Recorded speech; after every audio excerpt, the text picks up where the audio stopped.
¿qué tal? Soy el doctor Juan Ravendrana Cisneros García.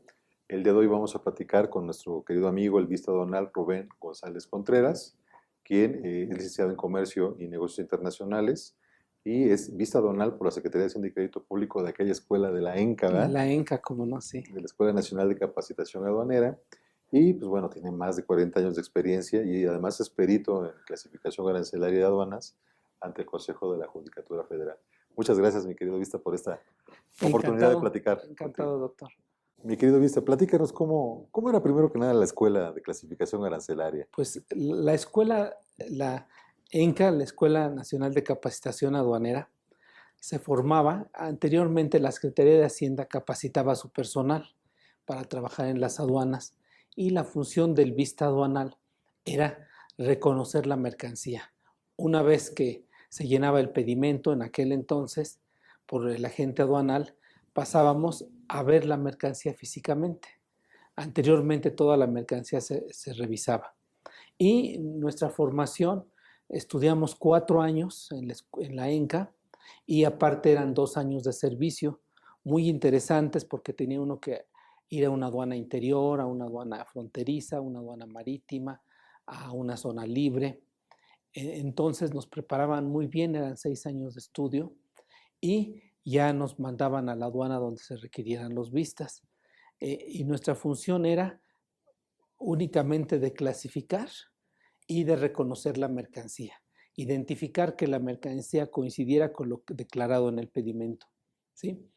Y era muy interesante porque pues uno tenía que conocer de todo tipo de mercancías, aunque ya muchos compañeros que estaban ya muchos años en ciertas aduanas, pues ya se especializaban en el tipo de mercancías que se importaban o exportaban por aquella aduana, dependiendo si era marítima, fronteriza.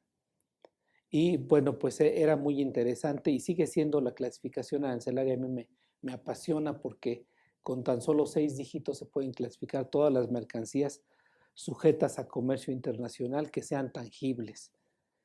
Y bueno, pues es todo el universo de las mercancías, todo lo que conocemos, todo lo que vemos, tocamos, compramos o vendemos, tiene ubicación en la clasificación arancelaria. Platícanos, ¿cuáles son los criterios básicos para clasificar arancelariamente una mercancía? Bueno, los principios de la clasificación están establecidos en las 6 reglas generales de la nomenclatura del sistema armonizado. En estas 6 reglas, que básicamente es una, digamos que todo se puede clasificar con la primera regla, es la siguiente. Esta regla nos establece que la metodología y los criterios para clasificar. ¿En qué consisten? Nos dice primeramente, hay una serie de divisiones para clasificar la mercancía, que son las secciones y los capítulos y los subcapítulos. El primer concepto de esta regla es que estos solamente tienen valor indicativo. ¿Qué quiere decir? Que nada más nos van a decir, mira, pues por aquí puedes clasificar un producto químico o un automóvil o una maquinaria, ¿sí? Pero que realmente la validez legal de la clasificación está basada en las notas de sección y en las notas de capítulo y en las partidas, ¿sí? Que es donde ya viene qué tipo de mercancía se clasifica. Y ese es el segundo concepto de la primera regla. El tercer concepto, muy importante porque el hecho de no observarlo es lo que crea toda la confusión en la fracción arancelaria y consiste básicamente en que todo lo demás es válido, o sea, las otras 5 reglas generales y para el caso de México tenemos 10 reglas complementarias para poder clasificar, se pueden observar siempre y cuando no sean contrarias a este principio, ¿sí? Y luego ya las demás reglas, como podemos observar, son únicamente para diferentes escenarios. La regla general 2 nos va a decir cuándo una mercancía, cómo se debe de clasificar, perdón, una mercancía cuando se presente desarmada o incompleta o inclusive en esbozos, ¿sí? La regla tercera de las generales nos va a definir el criterio, nos va a decir cuando una mercancía tenemos que usar el principio básico de lo más ¿Lo más general? lo más general, a lo más específico. Lo que tiene valor es lo que sea más específico en primera instancia. Cuando sea susceptible una mercancía de clasificarse en 2 o más, tendríamos que irnos al otro criterio que sería la última, primeramente el que le dé el carácter esencial. Y por último, si las dos son empátamos, pues entonces tenemos que clasificar acorde a la última posición arancelaria susceptible de tomarse en cuenta. Es decir, si yo tengo un radio y un reloj, pues el radio va a ir al capítulo 85, el reloj en el 91, nos tenemos que ir al capítulo 91, si están empatados. ¿Esto para qué es? Nos está definiendo un criterio de clasificación para no estar con discusiones que no nos llevarían a nada, de que puede ser un importador. Este aparato yo lo clasifico como radio y otra persona no, pues yo nada más como reloj. Entonces ahí es donde están establecidos los criterios. Tenemos una cuarta regla general que nos va a decir que cuando una mercancía no se haya inventado con la forma de las leyes actuales o una mercancía nueva, la vamos a clasificar por analogía. ¿Qué quiere decir esto? Que la vamos a clasificar con la que tenga mayor similitud, ¿sí? Entonces, aquí se puede presumir que se puede clasificar incluso lo que no ha sido inventado por el ingenio de la humanidad, del hombre, ¿sí? Que esto lo vemos porque son mercancías nuevas. Recordemos que en el comercio pues cada vez se tiene que innovar y producir nuevas mercancías. Hace 10 años no había lugar para automóviles híbridos o eléctricos, ahora ya los hay. En fin, toda esta innovación ya se adelanta la nomenclatura porque dice cuando algo no lo puedas clasificar, que no exista, a lo que tenga mayor analogía. Tenemos una quinta regla general que esa nos habla de los estuches, de los envases, cuándo son envases comunes y cuándo son envases especiales. Los envases comunes es muy simple, son los que siguen el propio régimen de la mercancía, es decir, no tenemos por qué separarlos, que puede ser desde una caja de cartón o una bolsa para unos zapatos o un estuche. Cuando es común, no sigue un régimen propio y se clasifica conforme a la mercancía. Cuando es un envase especial, digamos que es como cuando nos venden el envase por separado, es cuando sigue su régimen propio.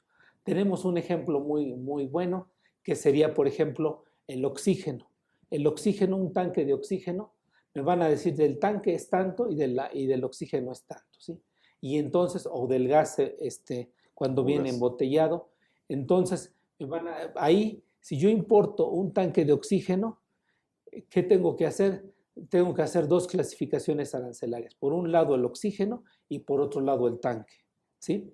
Si yo importo unos zapatos y traen una caja, pues ahí no voy a separarlo.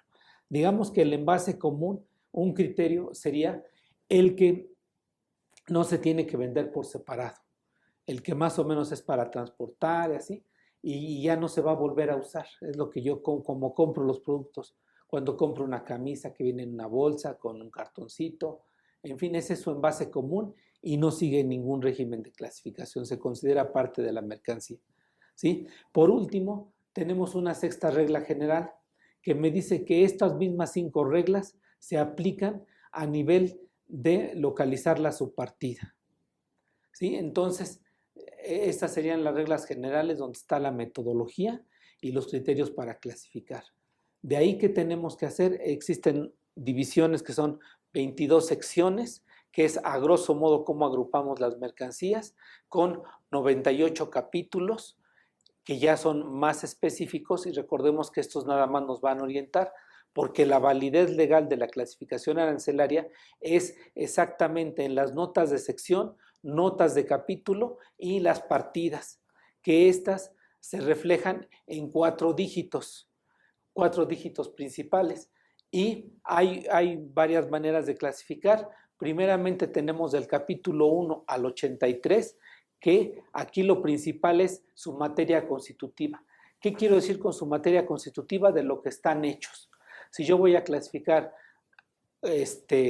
por decir un producto químico, me tengo que abocar a lo que está hecho. Un textil, pues de qué es su fibra, qué fibra contiene, qué tipo de tejido, qué proceso se le dio, si es teñido, estampado, crudo, blanqueado. Igual un calzado, ¿qué tengo que ver?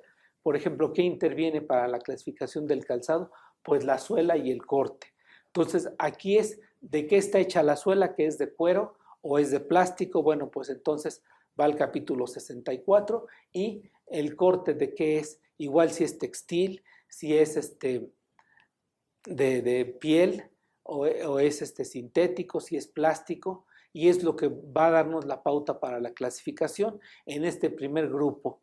Tenemos un segundo grupo que es del capítulo 84 al 97. ¿Que ¿En qué consiste esto? Es por su función. Aquí ya la materia constitutiva ya no tiene nada que ver. Aquí depende de la función. Si yo clasifico un motor eléctrico, puede ser de aluminio, de metal, de plástico, no importa. Lo que me importa es la función que tengan ya de un motor eléctrico. Ya si se lo incorporo, por decir, un ventilador, pues entonces ya la idea principal ya no fue un motor eléctrico, sino que ya es un ventilador, si es de pedestal, si es de abanico que va al techo, en fin. Así se va moviendo toda la clasificación arancelaria, ¿sí? Por un lado, tenemos que ver su materia constitutiva y por otro lado su función. Y aquí esa es la pauta que nos va a dar para la clasificación. Sabemos que, por ejemplo, la tarifa pues, va de lo más general a lo más elaborado, ¿no? O sea, de lo más sencillo a lo más elaborado. Y platícanos un poquito de la regla 2, porque ahí yo incluso una vez tuve un asunto de partes para bicicleta, pero decían que estaba el carácter esencial. ¿Cómo es esa regla, vista? Bueno, esa regla tiene dos interpretaciones. Una es cuando viene la mercancía desarmada. Ahí creo que no hay mucho problema. En la actualidad, por ejemplo, si nosotros compramos en algún supermercado, en alguna tienda, una mesa, pues por necesidades del transporte no va a venir armada, sino que nos van a dar una caja plana e incluso puede soportar alguna herramienta como un desarmador, una llave Ale o otro tipo de llavecita, ¿no? Algún dadito para poderla armar. Y es una mesa completa. Eso es una mesa, se clasifica como mesa, no hay ningún problema, pueden venir sus tornillos por separado. ¿Y qué hago? Que yo fácilmente la puedo armar y no se necesita nada más, ¿sí? No tengo que ir por un técnico. La regla 2 nos dice que no importa la complejidad para armarla, ¿sí? Pero que venga completa y que ya funcione, que no requiera de otra actividad, ¿sí? Aquí tenemos un caso muy particular que a mí me suena mucho en la industria maquiladora. En la industria maquiladora hay muchas fábricas, muchas plantas ensambladoras de las televisiones planas. Uh-huh. Y aquí el SAT pues nos decía al importador, a las empresas maquiladoras, que ya estaba completa la televisión, porque vienen los tornillos, las bocinas, los vídeos que conforman la pantalla, el transformador, que es el power supply, y la tarjeta principal, la main board, que también le dicen tarjeta madre, que realmente es la que hace las funciones de televisión. Entonces nos alegaba, había una diferencia tremenda de impuestos. ¿Y qué sucedió? Que dijimos, no, un momento, aquí no aplica la regla 2A, de como vengan de ser ni la A ni la B. ¿Por qué? Porque esta mercancía viene desarmada, pero si yo la armo, establece que no importa lo complejo que sea el armado, que pues aparentemente ya es muy sencillo, ¿no? Pero si yo la armo, no funciona la televisión, porque aquí en México hay que aplicarle un programa que activa sus funciones. Aparte le hacen unas pruebas de sonido, de resistencia, para saber si está bien armada, se mete en una cámara y se activa, y entonces ya dependiendo del sonido pueden ver si está bien o no. Se tiene que calibrar los colores, la imagen, el sonido y sobre todo el software. Entonces no aplica la regla general 2. ¿Por qué? Porque no cumple con lo establecido, que nos dice que la mercancía desarmada tú la puedes armar o en una planta, en fin, o un técnico muy especializado, eso no interfiere, pero ya debe de estar completa, ya no debe de recibir un paso más. Y aquí en el caso de las televisiones, pues el SAT se equivocó, porque aquí todavía tenían que hacerle un procedimiento posterior, que era la instalación del software. Ese es en su primera fase. La segunda de la regla general segunda es que pueden venir las mercancías incompletas o en esbozo. ¿Qué debemos de entender? Por ejemplo, un esbozo puede ser una biela, un pistón de automóvil, un monobloc, que ya viene de la fundición, pero no se ha rectificado, no se ha afinado. Entonces, ese tipo de mercancías le llamamos esbozos. Incluso la nomenclatura, la tarifa, también tiene ubicación arancelaria para cierto tipo de esbozos. Ahí ya van directos. Pero vamos a suponer que yo traigo un monobloc de un motor, que sería una parte de un motor de combustión, pero nada más viene de la fundición. Pero ya ese bloque, ese metal, que puede ser fierro fundido o aluminio ya en la actualidad, ya sufrió un proceso que ya lo hace inconfundible para que sea un monobloc. Entonces, aunque todavía no funcione como monobloc porque tenga que tener otros procesos productivos dentro de una empresa, dentro de una industria, pero ¿qué sucede? Que ya los tengo que clasificar como monobloc, ¿sí? O mercancías incompletas. Vamos a suponer que yo me presento al despacho un automóvil, pero no tiene llantas, no tiene las ruedas, vaya, su rin y su llanta no las tiene. Pues cualquiera, yo podría decir, no, esto no es un automóvil porque no cumple con las funciones. Estará muy bonito, será de la marca que ustedes quieran, pero yo no puedo conducir con ese automóvil, entonces no es automóvil. Pues no, sí es automóvil en atención a la regla general segunda, porque dice que ya presenta las características, será un automóvil incompleto, Pero ya o tiene el igual si carácter, no tiene, ya pero ya tiene el tiene el carácter. carácter esencial y se tiene que clasificar como automóvil. Si no, pues clasificaríamos como a capricho, ¿no? Si yo no tengo las llaves, pues no funciona, porque pues a ver, échalo a andar y súbete, pues no. Entonces, eso es lo que nos quiere decir a grandes rasgos la regla general segunda, ¿sí? Nos está poniendo el escenario de una mercancía, primeramente, desarmada y segundamente, incompleta o, en un tercer caso, los esbozos. A eso se refiere. Bueno, sabemos que hay mercancía que es muy fácil de clasificar cuando es una sola, ¿no? Pero el problema es cuando se empiezan a mezclar o asociar, ¿no?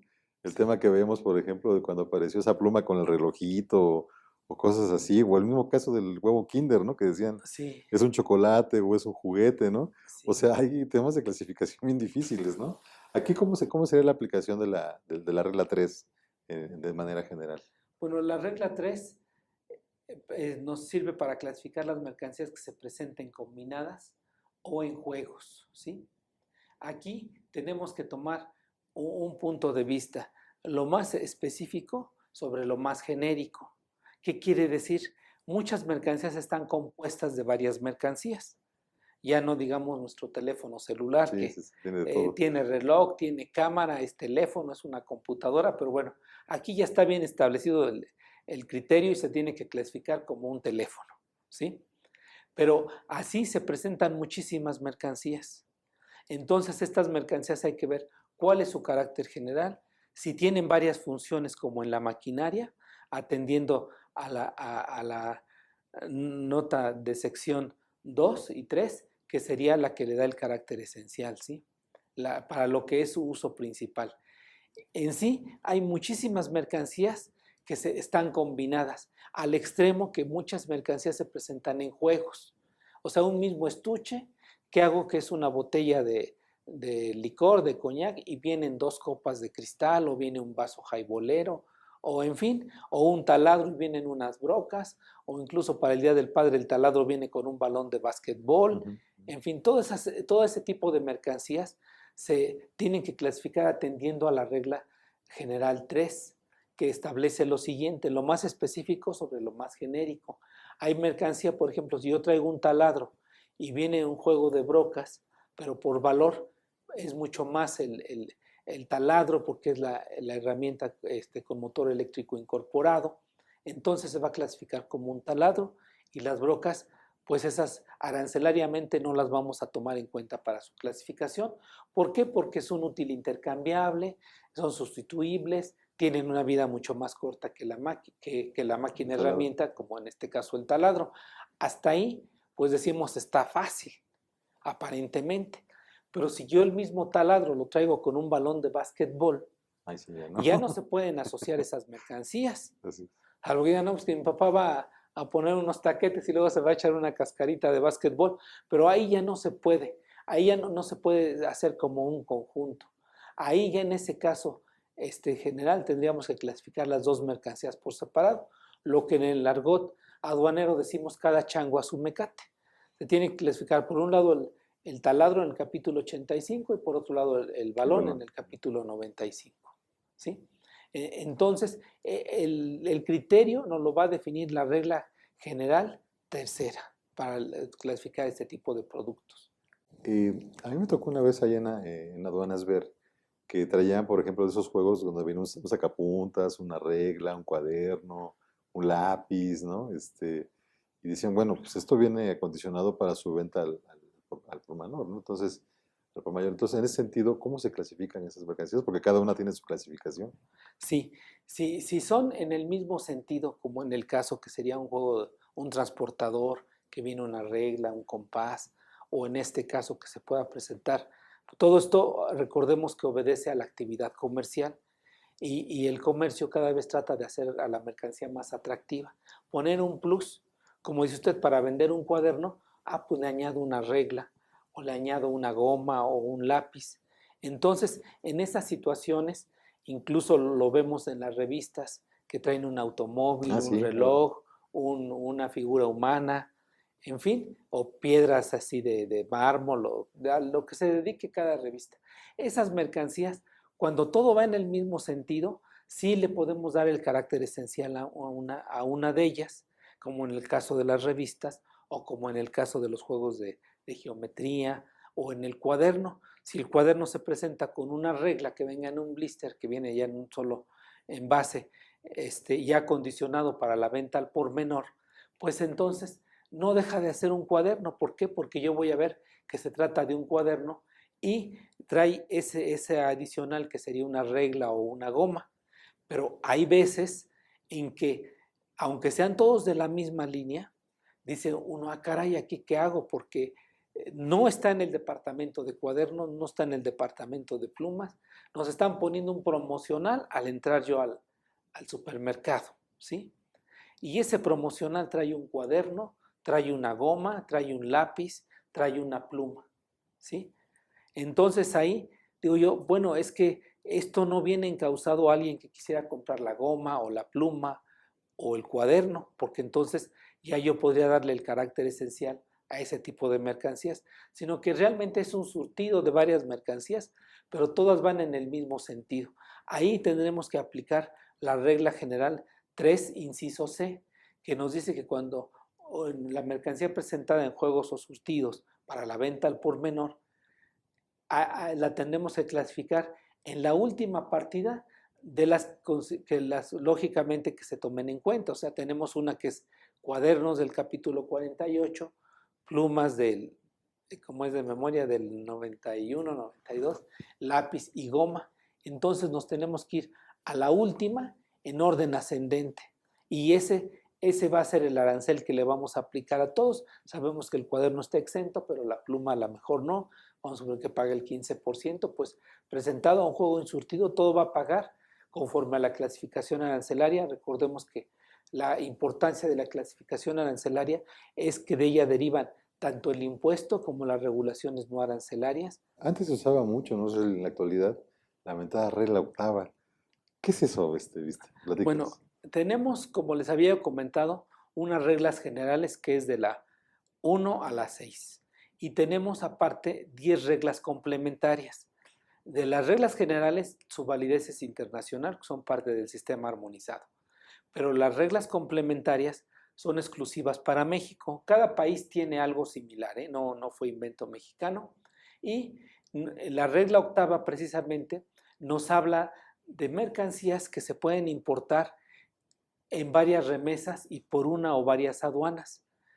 Hay mercancías que son muy grandes, por ejemplo, maquinaria para la molienda, para la harina y eso que a lo mejor viene en 300 contenedores y por diferentes aduanas del país, vía ferrocarril, vía barco, incluso se compone de mercancías de diferentes países. Los motores a lo mejor pueden venir de Estados Unidos, la fundición viene de China, el software viene de Europa, en fin, entonces se tienen que importar por Veracruz, por Nuevo Laredo, por Manzanillo, en fin, según la logística. Entonces, esta regla octava prevé esas situaciones, prevé que si yo voy a hacer un tipo de importación así, puedo solicitar ante la Secretaría de Economía una autorización de regla octava y se usa de esta manera. Todo lo que traiga yo bajo el amparo de esa regla octava, porque voy a describir con planos y todas las partes de la mercancía que la van a componer, y me van a dar una sola fracción, ¿sí? Para clasificar toda esa mercancía. Y no importa si yo traigo el motor o neumáticos por una aduana, y le digo, no, esto es una maquinaria. ¿Por qué? Porque tengo mi oficio de regla octava. Eso era en un principio. Después ya atendiendo a las actividades de comercio, y se sigue utilizando esta regla octava, viene ya la segunda etapa de la regla octava, que es muy importante.